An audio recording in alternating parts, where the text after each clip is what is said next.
تو وہ صفا مروہ پر چلا جاتا ہے سعی کے لیے،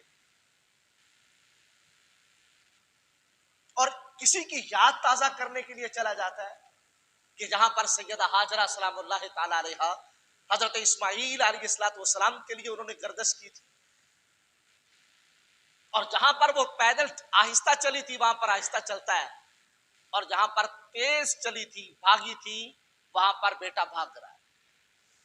اب ایک یہ بات یہاں پر سمجھیے گا، عورت کو حکم نہیں ہے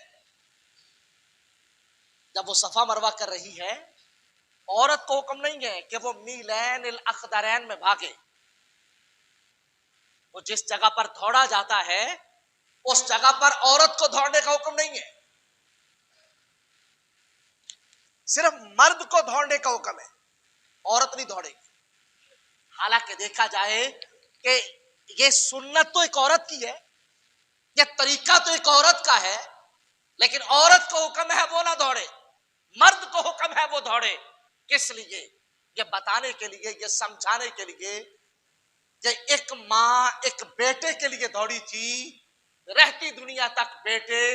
دوڑ دوڑ کے ماں کی دوڑ کی قضا دے رہے ہیں۔ ایک ماں نے اپنے بیٹے کے لیے، ایک ماں نے اپنے شہزادے کے لیے اگر گردش کی تھی، اگر تیز قدم اٹھائے تھے، تو میرا رب کہتا ہے اب ماں کو حکم نہیں ہے، اب بیٹیوں کو حکم نہیں ہے، اب بیٹوں کو حق ہے کہ وہ اپنی اس ماں کی مشقت کا بدل دیں۔ اور پھر بیٹیوں کو حکم کیوں نہیں ہے، عورتوں کو حکم کیوں نہیں ہے وہ کیوں نہ بھاگیں؟ اس کا جواب سنیے گا، اس لیے کہ عورت کا تیز چلنا اللہ کے عذاب کو دعوت دیتا ہے۔ عورت کا تیز چلنا یہ اللہ کے عذاب کو دعوت دیتا ہے۔ حالانکہ دیکھیے گا صفا مروہ یہ ارکان میں سے تھا، وہاں پر بھی جو سعی تھی، جو بھاگنا تھا وہ لازم امر تھا، لیکن جب عورت کی عزت کا مسئلہ آیا تو کیا کہا؟ یہاں پر بھاگا نہ جائے، عورت اپنے وقار کے ساتھ، عورت اپنے احترام کے ساتھ، اور عورت اچھائی کے ساتھ نرم قدموں کے ساتھ چلے۔ تو اگر اللہ کا گھر ہو، صفا مروہ کی پہاڑیاں ہوں،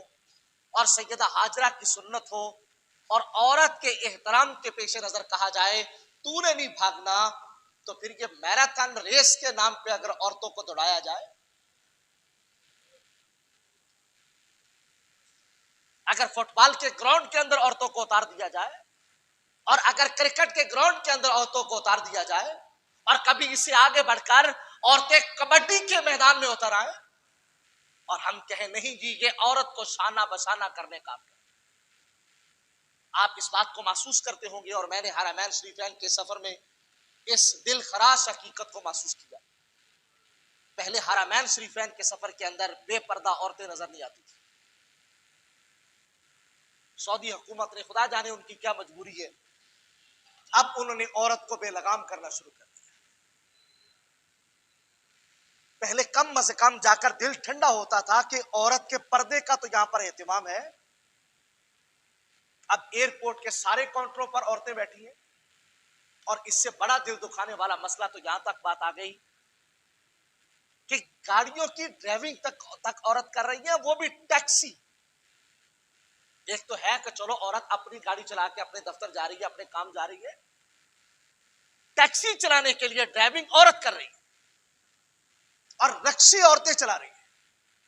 اور اس وقت دل چھلنی ہو گیا جس دن واپسی تھی، عصر کی نماز حرم شریف کے صحن میں پڑھ رہے تھے،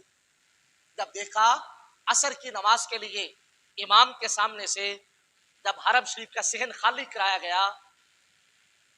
تو حرم شریف کے دفاع کے لیے، بیت اللہ کے دفاع کے لیے عورتوں کو کھڑا کیا۔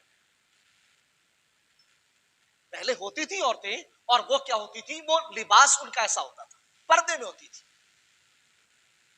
لیکن اس بار دیکھا گیا کہ وہ پینٹ شرٹ کے اندر بیٹیاں وہ بیت اللہ شریف کے دفاع میں کھڑی کر دی گئی۔ حفاظت بیت اللہ کی ہے،